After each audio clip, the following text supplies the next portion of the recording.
Hi everyone, my name is Simon Han, and today we have Laleh Shayesteh, who is the Director of Administration and Associate Director of Licensing here at UC Berkeley. And I'll let her introduce herself. Hi, thank you for inviting me to this conversation. I'm Laleh. I work at the IPIRA Intellectual Property and Industrial Research Alliances Office. Our office is divided into two parts. One is the Industrial Alliances Office, which handles money coming in basically and research alliances into the university. And then the Office of Technology Licensing, in which I sit, where we procure IP, where we receive IP, we patent them, and then we are also in charge of licensing them. So most of my work is actually exactly that, basically bringing in IP, and once IP comes in, then to go through the process of patenting and or copywriting, and then trying to license it up, and we negotiate licenses as well. All right, thank you so much. I guess we can jump right in. I guess to start off, just to kind of give a basis for everyone watching, what is IP and why is it important for startups to navigate the IP landscape successfully? So IP is intellectual property, and intellectual property, the way I like to define it is what's in between the two ears, right? It is inventions, it is patents, it is copyrightable subject matter, which is, for example, software. If you're in a company, know-how or trade secrets, because at UC, we don't keep know-how or trade secrets. As a university, we publish everything. And it is basically the secret sauce that is the backdrop for any startup or any company, right? It is important because of exactly that, right? A startup needs, or a company basically needs to make sure that they have something in the marketplace that's different from the others. And usually that secret sauce that makes them different from the others is the intellectual property they keep, for example, in form of patent applications or patents. And also if they're into the software world, software or massive data or AI, artificial intelligence that helps to create further software and more data. It is important to navigate the IP landscape carefully, because you want to make sure, or a startup wants to make sure, that they are different from the others. If they land on a piece of IP that is exactly the same as somebody else's, or it is inferior to somebody else's IP, then they have an uphill battle to get money and get financing to become a successful entity. All right, that makes a lot of sense, yeah. And when should startups start thinking about whether their work involves IP, or they're establishing it or licensing it? Yeah. So a startup should think about IP before they actually start up. And a lot of startups out of UC do exactly that. A lot of our startups are done by our PhD students, by our postdocs, or by our professors.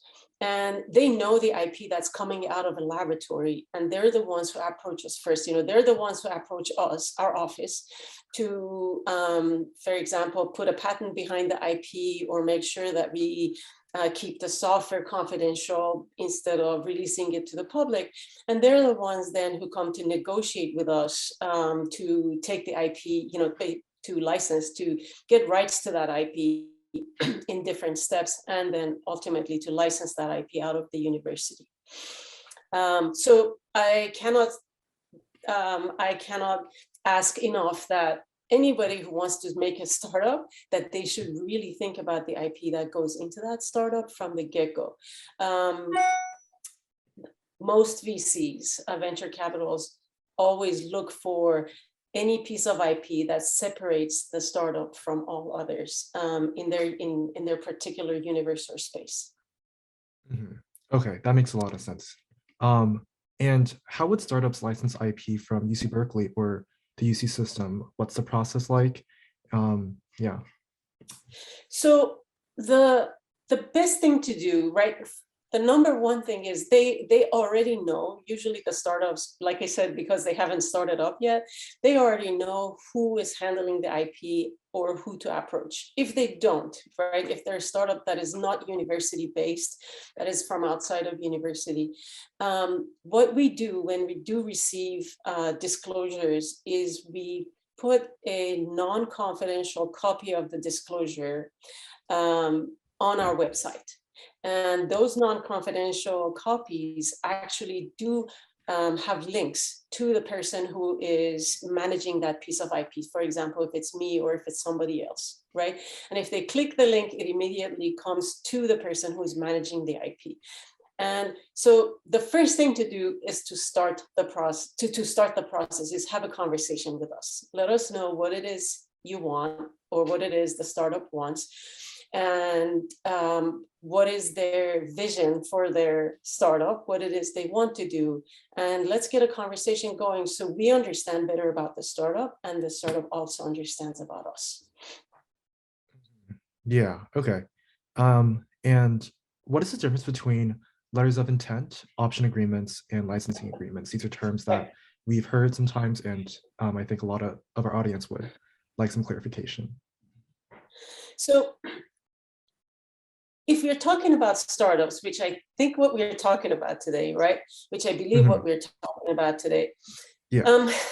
Startups usually don't come in with a boatload of money, right? Startups usually are students or postdocs who don't have a lot of money. They have a vision, they have a dream, and they want to do something with it, right?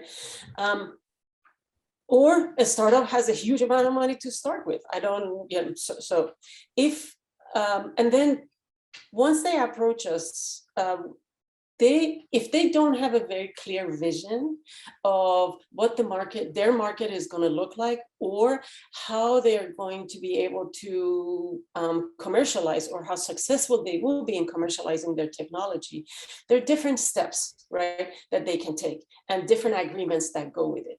Usually the very first flavor of the agreement is that letter of intent, right? The startup doesn't have a lot of money, right? And the startup comes to us and says, okay, Laleh, I only have $500, but I want to start this startup.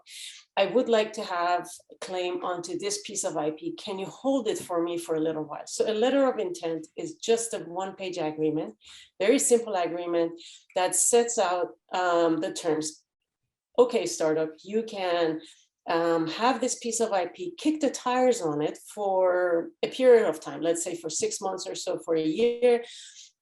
Give us a very small amount of money. 500 is all you have. Okay, right? We will keep this piece. We will promise to not give it to anybody else. And you work on it in-house, and or go after money and see whether this piece of IP will help you to get money to make your startup successful, right? That's a letter agreement. If the technology is more advanced, or the startup has more money or a lot more money, they can go into the next steps, right? An option agreement is a letter agreement on steroids, basically. It is a much more detailed letter agreement and a lot more money. We ask for more money. We ask for support of patent application or patent prosecution, because by the time we're in an option agreement, the option term is longer. And also by then, since UC has been prosecuting the patent application, the costs are racking up. So we ask for more money from the startup. And then there comes a time, hopefully, that the startup believes that they are going to be able to, they really want a license agreement. This is going to be a piece of IP that's absolutely important to them, and they want to go ahead with it, right? And then we enter into the license agreement. A license agreement is like any other license agreement out there. It has a lot of terms and a lot of monetary terms, right? So it has a licensing fee, it has yearly license maintenance fees, and once the thing is commercialized, then the technology is commercialized, then it has royalties, minimum annual royalties. If the startup wants to sublicense the technology, it has a sublicensing fee back to the university, and so on. Okay, that makes sense. So it kind of goes from letter of intent being kind of the most preliminary basic agreement, all the way to licensing agreements, which are the most substantial, like you said, like has the most terms and all that. Yes, Cool. and also, Mhm. if the startup honestly has, we do have startups that are advanced. They're still startups, but they're really advanced. They come Mhm. to us and they outright want a license agreement. We are more than happy to negotiate that as well. Okay, so there's no need to go right from the very basic one if you No, have the we funds and don't. resources. Correct. Okay. We don't put anybody into blocks. It Mm, depends on how much money the startup has, where they are in their life cycle, and also how well do they know about the commercialization of technology and or are on the road to do that. And yeah. okay, yeah, that really helps. And how much time should people allot for the entire IP process from, I guess, start to have the conversation with you to actually being able to license potentially? So it has, I have a couple of different answers for that, right? So a letter of intent is a one-page document. Literally, it's just one page. So it doesn't take a long time to negotiate that agreement. It's very simple. It takes one day, seriously. The license agreement could take a little bit of time, or it could take a huge amount of time. And it usually has to do with the counsel that the startup chooses, right? A startup usually has their own outside lawyers who will be negotiating with us, right? So it depends on the outside counsel that they choose and how much between them and the counsel they want to negotiate the agreement with us. If the council is not very familiar on how to work with the universities, those negotiations tend to take the longest. So long and the short of it is I have had license negotiations literally that have taken 1 week, and I've also had ones that have taken 1.5 years.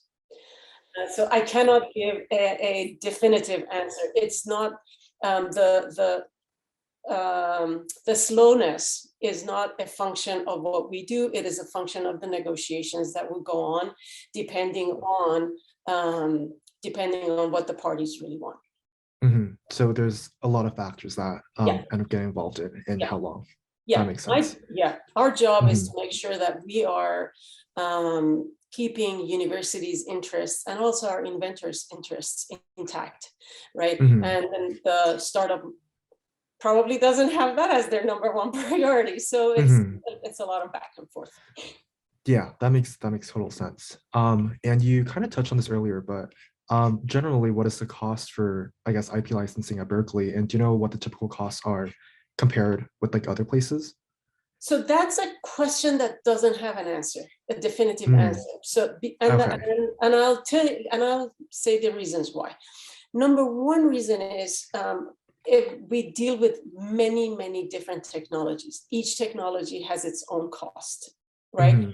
Mhm. I cannot. So the cost of licensing a piece of software or is not the same as the cost of licensing a compound that might Mhm. end up being a drug, right? Yeah. So they're very different. The number one thing that we need from our licensees when we want to start license negotiations is for the licensee to provide us with a commercialization plan. That's the absolute most important thing. And the reason is that we need to know what the licensee is about to do, and we want to make sure that our technology is not going to be sitting on, on the back burner while the licensee is doing something else that is a Mhm. competing technology themselves. We are a public university, and because most of our money comes from the government, we get audited. We need to make 1,000,000% sure that if we are licensing technology, it's going to be seeing the best light of day. So we Mm, need a diligence plan and a commercial, which is the same as a commercialization plan. Based on that, and based on the size of the market and the technology that the potential licensee has or believes they're going to have, they provide us with all of the information. It's this those information will be sort of the same as the deck that they will be providing to any VC, right? Mhm. So once they provide that to me or to us, to any of us in the office, right? Then it's our job to figure out what the costs will be, and that we provide in a term sheet. And then we start to negotiate that back and forth between the parties until we get to numbers that everybody is comfortable with and are fair. Now, you touched on a point, is that the same everywhere else, right?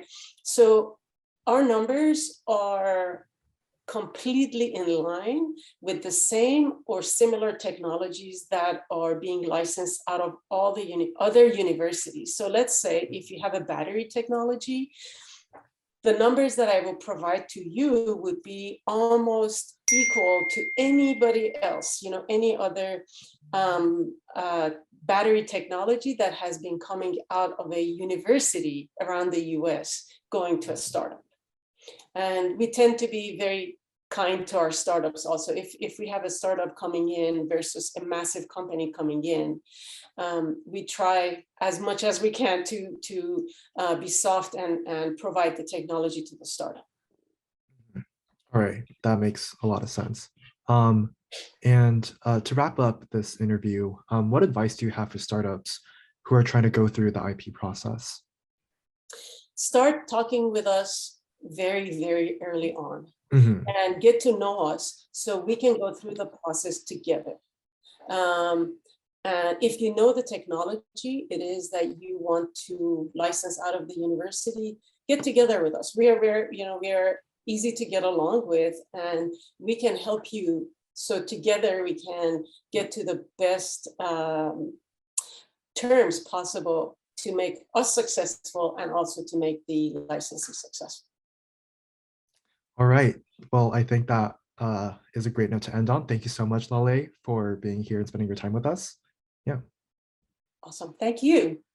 Thanks for checking out the EBI seminar series. If you enjoyed the series, please like this video and subscribe to the EBI YouTube channel for more content on entrepreneurship and biotech. All of our social media will also be linked in the description box down below. Thanks for watching.